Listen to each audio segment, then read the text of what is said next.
Today is Thursday, April the 28th, 2016. Our interview today is with J.R. Granado. J.R. was born in Fort Worth in July of 1947. He served in the United States Air Force from June of 1966 until January of 1970. His highest rank attained was E4 Sergeant. This interview is conducted at Burleson, Texas. My name is Dale Dexheimer. Also in the room is Milton Gibson, our videographer. Neither Milton nor myself are related to JR in any way. This interview is conducted for the Veterans History Project at the Library of Congress and also for Operation Remember, City of Burleson, Texas. And with that little introduction, JR, you can tell us about your time in the U.S. military, sir. Okay, my given name is Lazaro M Granado Jr. I was born in 1947, Fort Worth, Texas. My parents are Mr. and Mrs. Lazaro Granado. My dad's name is Lazaro. My mom's name is Rosie. I went to school in Fort Worth. I started out at Washington Heights Elementary. From there I went to J.P. Elder Junior High and then to Tech High School. And after graduation, I had various jobs, and my first contact anything about Vietnam was when I bought a Mustang, a '69 Mustang 2+2 Canary Yellow from a guy that was going to Vietnam. I didn't know that later I would be going to Vietnam myself. I started hearing more about it. I enlisted in the Air Force, and I took my basic training in San Antonio, Texas. From there I went to Camp Perry, Ohio, detailed to the NRA National Rifle Pistol Matches. And my next duty station was Whiteman Air Force Base in Missouri. I was with the security force there. After being there, I started hearing more about Vietnam, and guys were coming back, and I went into my squadron's office and inquiring about that I wanted to volunteer for K-9. He said that I would have to wait about a year before I could go for training in San Antonio for K-9. So I asked him, how could I, is there any way that I could go in earlier? He said I could go regular. So I signed the paperwork, and I asked him how long would it be. This was on a Monday. How long would it be before I left? He said, you'll be leaving Friday. I said, whoa. Some of my friends gave me a going away party, and I left and went to San Antonio for basic training. And from there I went to Camp Perry, Ohio, detail, and then to Whiteman Air Force. No, I take it back. I went for my combat training in San Antonio. Upon graduation, I was receiving my diploma from my commander, and he said, what you've learned here, it's enough to get you killed in Vietnam the first week. So then I went home on leave for 30 days. I didn't say anything to my parents that I was going to Vietnam until the last day when I was leaving. While I was outside talking to my dad, I told my dad that I had volunteered to go to Vietnam. And he said, you better go and tell your mom. And I went in, and I told her that I had volunteered to go to Vietnam. And she started crying, and she asked me why. And I told her I felt there was something I had to do. And I felt funny, because then she said, kneel. And I thought she was going to hit me. But she gave me her blessing.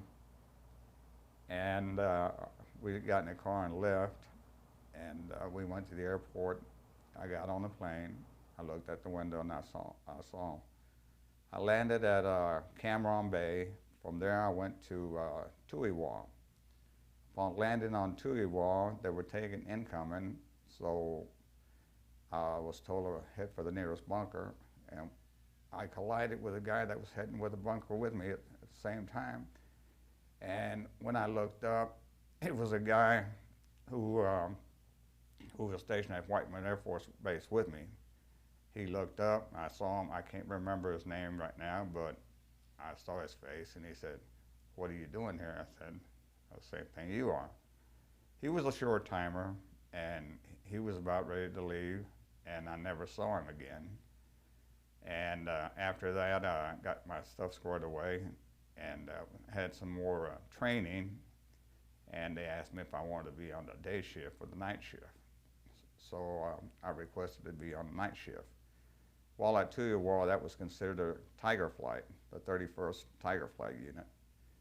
And my duties were, I was pulling bunker duty and tower duty, and I was also on pulling duty on the Jeep with two other guys. We would go along and check the perimeter and see how it was doing.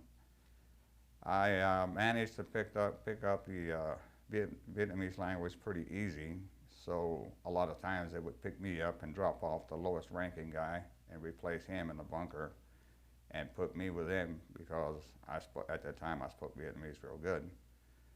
I had a great time with a bunch of guys that were assigned with me. I took an R&R to Sydney, Australia with two of my friends, and we came back, and from there I was transferred with about half my unit to Phuket Air Force Base, and on the way to Phuket, our base got hit. We wanted to go back, but they wouldn't allow us to go back. We got to Phuket, and we heard that they had got on base, but they had been able to repel them, and some of our guys had been hurt. And after that, they asked us where we wanted to go, and it was kind of funny because most of the guys that lived up north wanted to go north, and most of the guys that lived in the south wanted to go south. And two of my friends and myself, we wanted to go to Japan. So the three guys, all the guys that lived in the south, winded up going north, and the guys living up in the north winded up going south, and we got to go to Japan. So one of the guys was stationed at a major Air Force base in Japan, and we went to Yamada Annex, which was considered an isolated tour, and we came in the back way. And when I first went out the front, the guy at the gate told me that that the town had a population of over 1 million people, which made me feel pretty good because I didn't want to be at an isolated base. And I got out 6 months early, and when I got out, I felt kind of bad because of the way we were treated when we came back. And I didn't want to say anything about Vietnam until maybe about 6, 7 years ago. I started talking about it to my friends, and I started wearing my hat and everything. I started working for the post office, and I got married, had 2 daughters, and eventually the marriage ended up in divorce because she couldn't handle the issues I was having with Vietnam. I've got 2 daughters, I've got 5 grandkids and 2 great-grandkids. And I met a lady who I'm seeing now. Her name is Jeannie Williams, and how she handles being with me really puzzles me, because I know I have a lot of issues with PTSD in Vietnam, but it puts a lot of pressure on her, and so far she's been able to handle it. and we have a lot of things in common. We enjoy going fishing, camping, and a lot of Vietnam events that we go to that are nearby and close. And if it wasn't for her, I don't know where I would be right now. I know when I was married, I was drinking a lot. And the thing that stopped me from drinking, I was drinking, and my mom happened to walk in. And she said, out of all three of us, she was surprised that I would be the one that would be in a bar. But she didn't understand. I never tried to explain anything to them, anything about Vietnam. But once she walked in, that right there made me quit drinking. And I just want to say that I was proud that I served in Vietnam. And I want to say that one day all the people that served in Vietnam will meet again. We will meet again, and we will be at peace. And I just want to finish it by saying that welcome home to all Vietnam vets.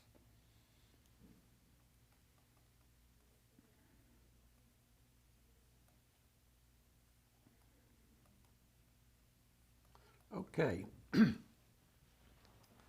I got some questions here, JR. Maybe fill in some blanks. Growing up, brothers and sisters? I think maybe you had... I had two brothers. Two brothers, so there were three boys. Yeah. They go in the military at all? No. Okay. One thing I forgot to mention was when I came back from Vietnam, my mom requested that we go to San Juan, Texas. I didn't want to go, but she said, do it for me. So we went to San Juan, and I didn't know that they had cleaned my uniform and polished my shoes. When we got there, she requested I put the uniform on the shoes and everything.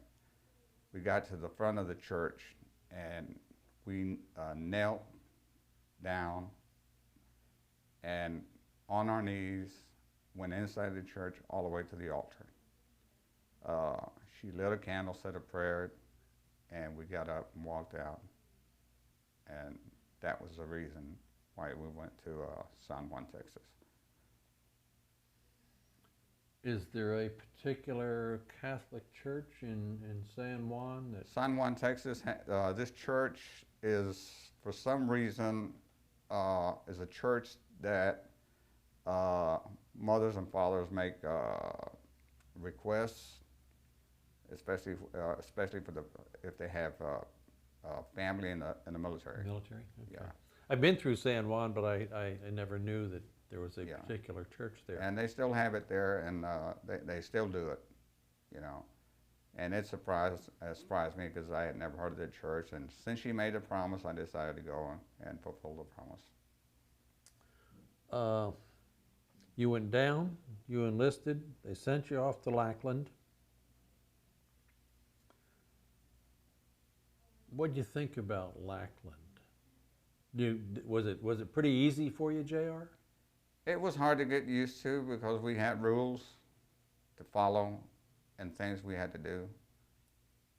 But I got used to it. The first time they said we were going to have a GI party, I thought we were going to have a party, and I found out otherwise what the GI party was. It wasn't what I thought it was going to be. They handed me a toothbrush and a bucket of water.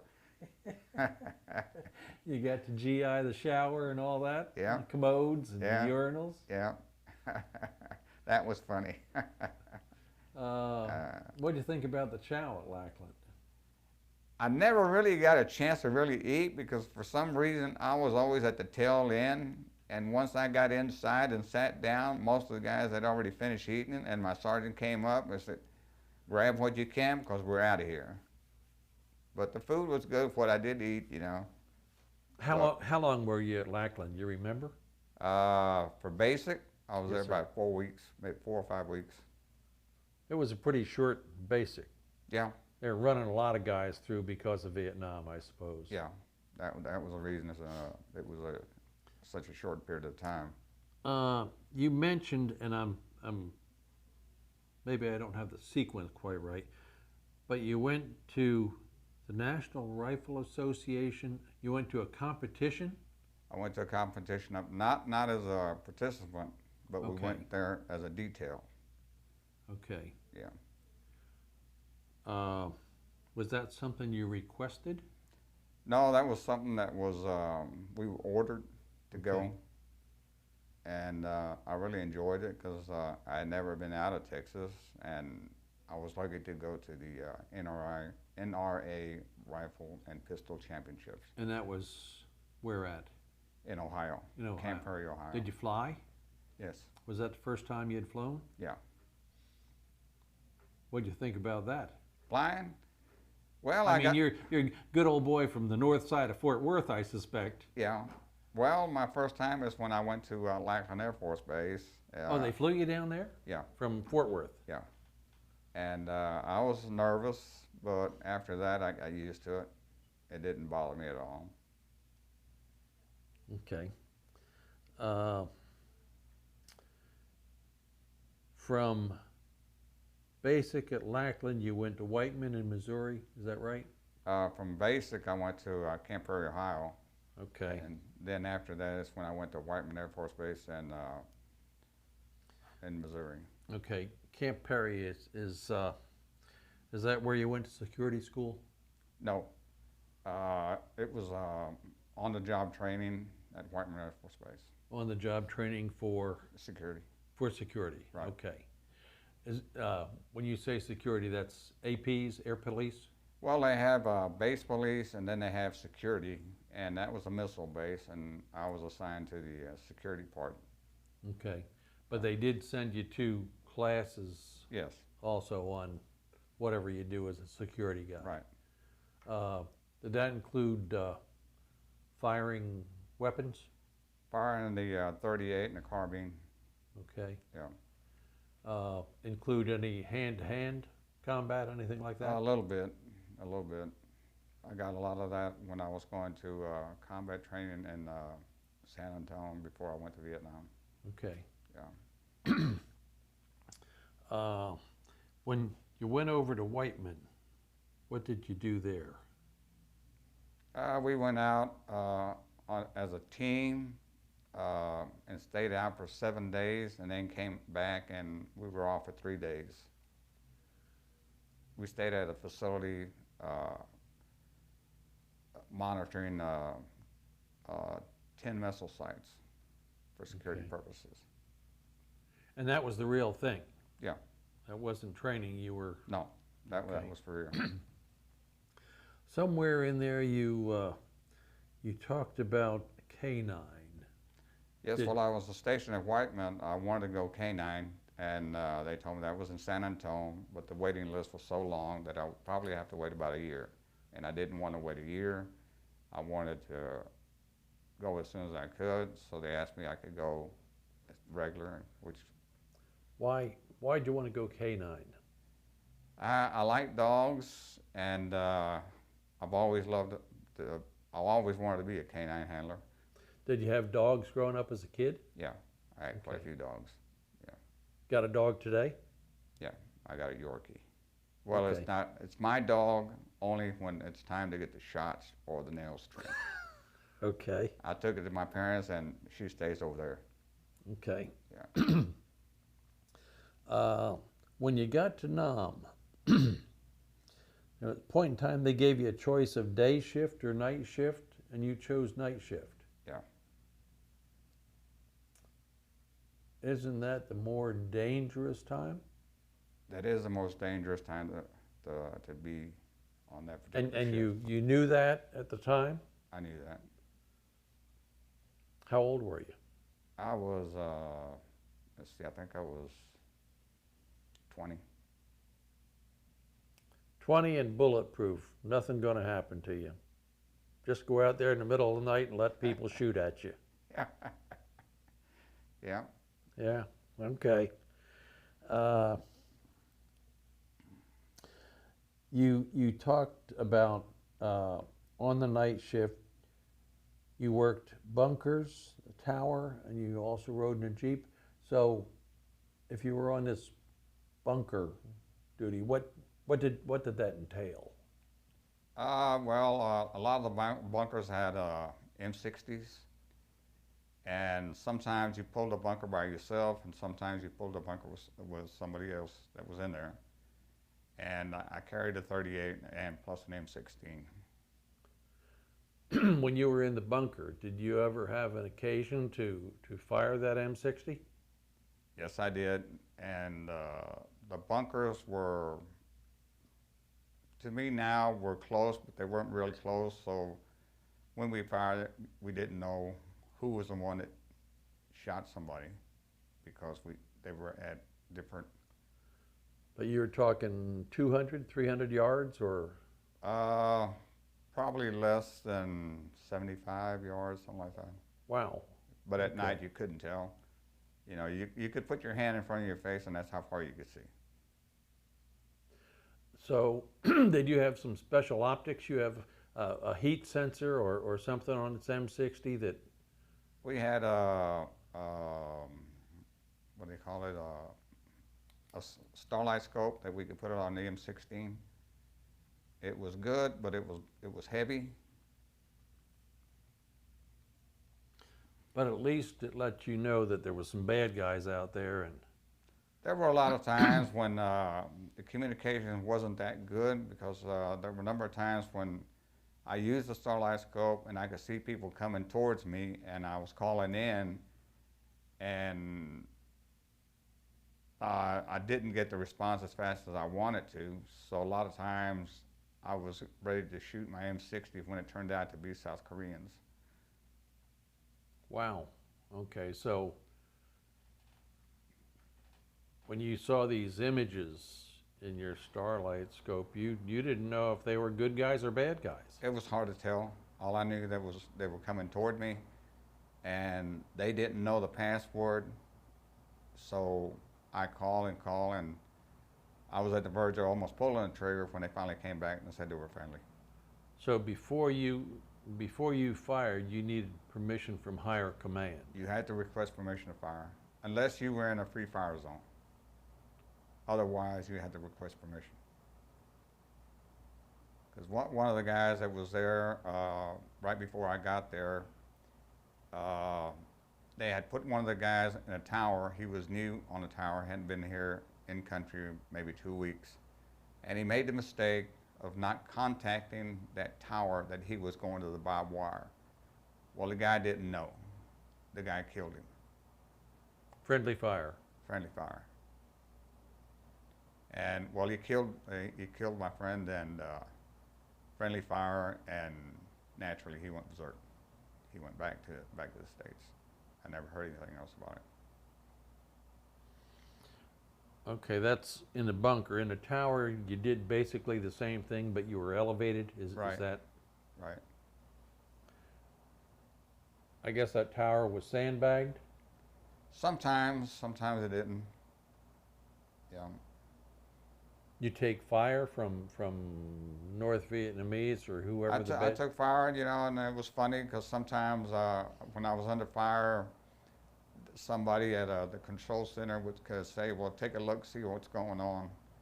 And I started to, but I said, what the heck am I doing? You know, this guy's got me pinpoint.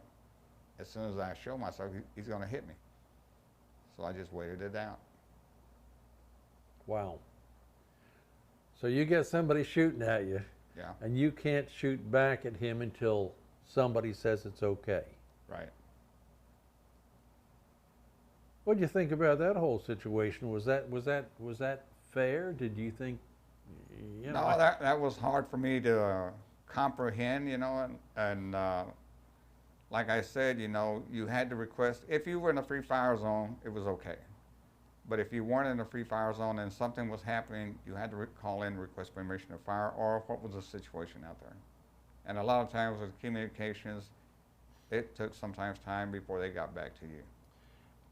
And that was, all of that communication was in the open. It was just open language. It wasn't any code or. No code.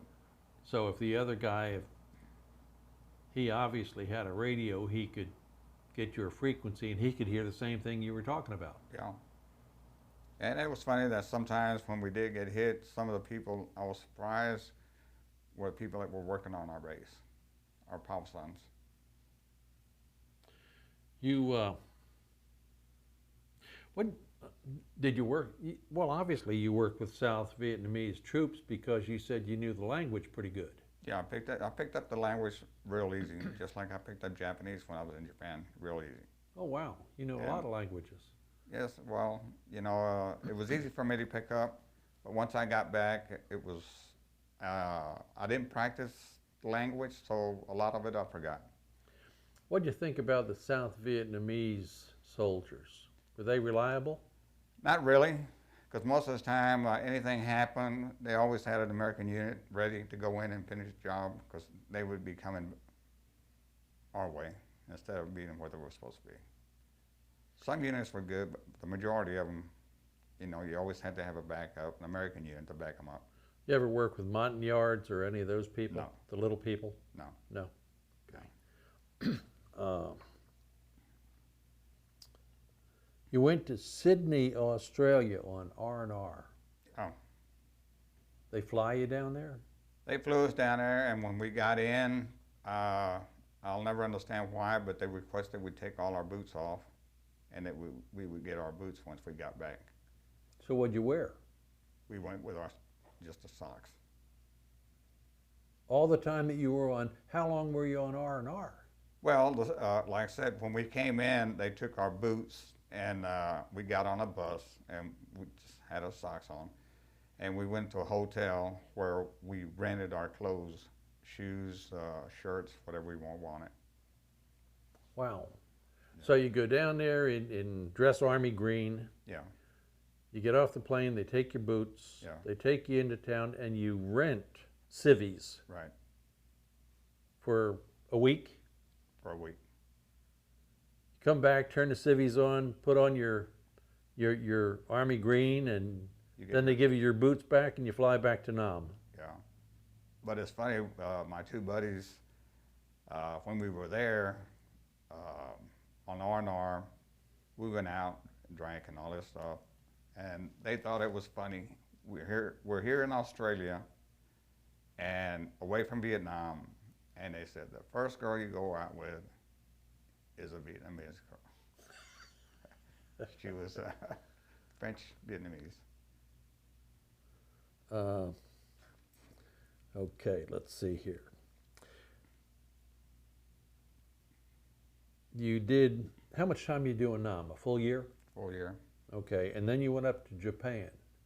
Like I said, I did a full year in Vietnam, and I wanted to do another year. I had gone in to sign up for another year, but before that, I noticed that I was having problems with shaking and nerves, and I decided not to do that because I felt that I would do more harm than good.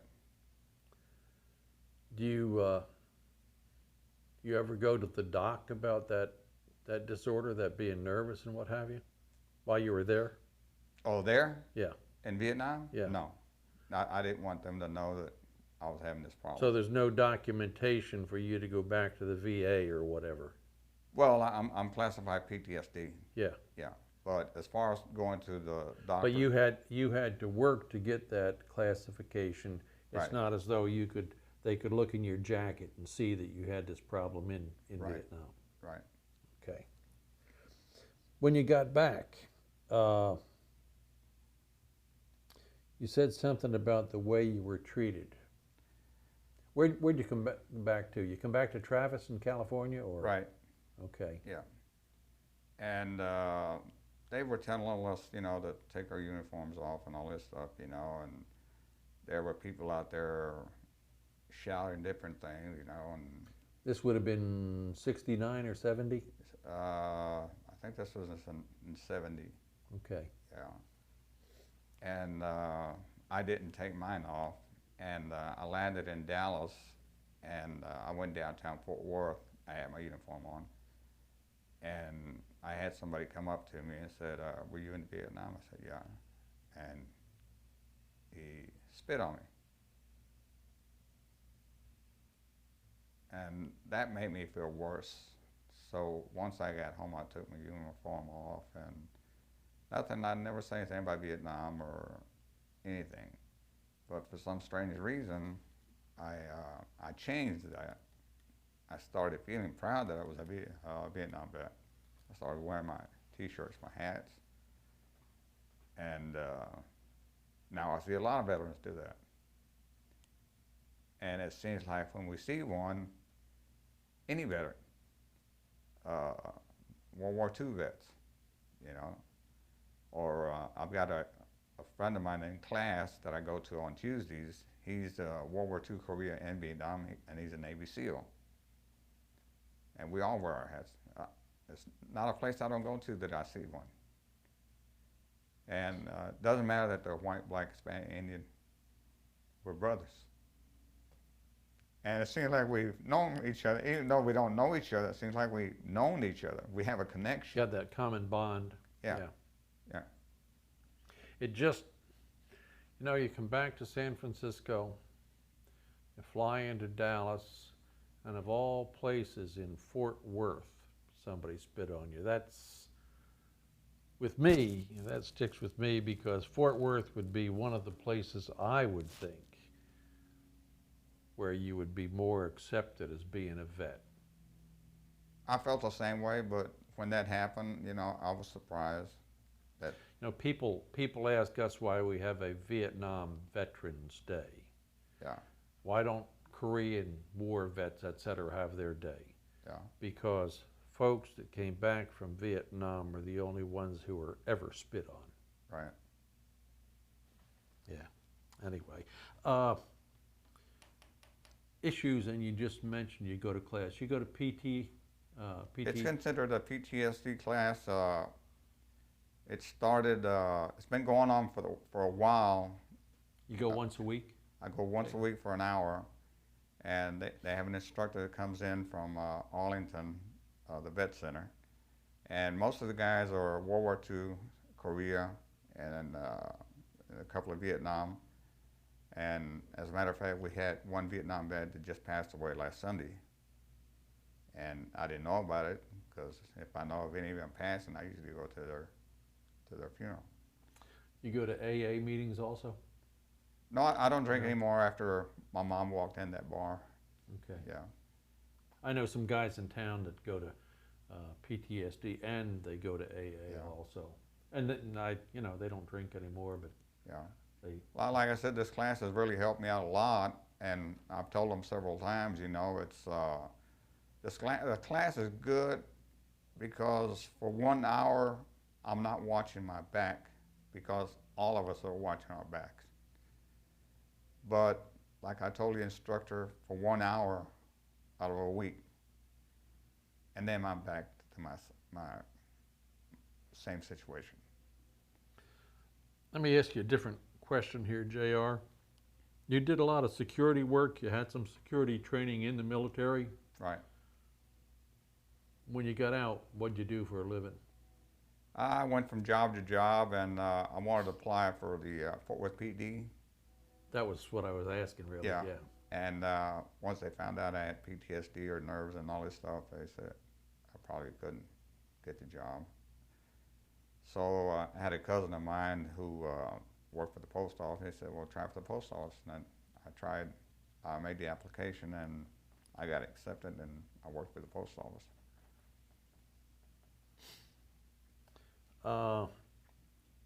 I know you said you lost a buddy who went out to the wire, or went out to wherever, got machine gunned. You lose some other friends when you were there? I lost a lot of friends. On the block, almost everybody that was my age volunteered. A lot of them, I'd say a heavy percentage went Marine Corps, and a lot of them didn't come back. A heavy percentage didn't come back. And some that came back committed suicide, and some have died because of Agent Orange.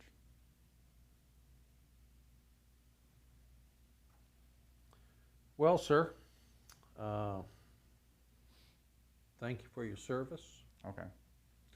Thank you for coming to see us this morning. I think we had a good interview, JR. Okay. I don't have any other questions, sir, so thank you. Okay.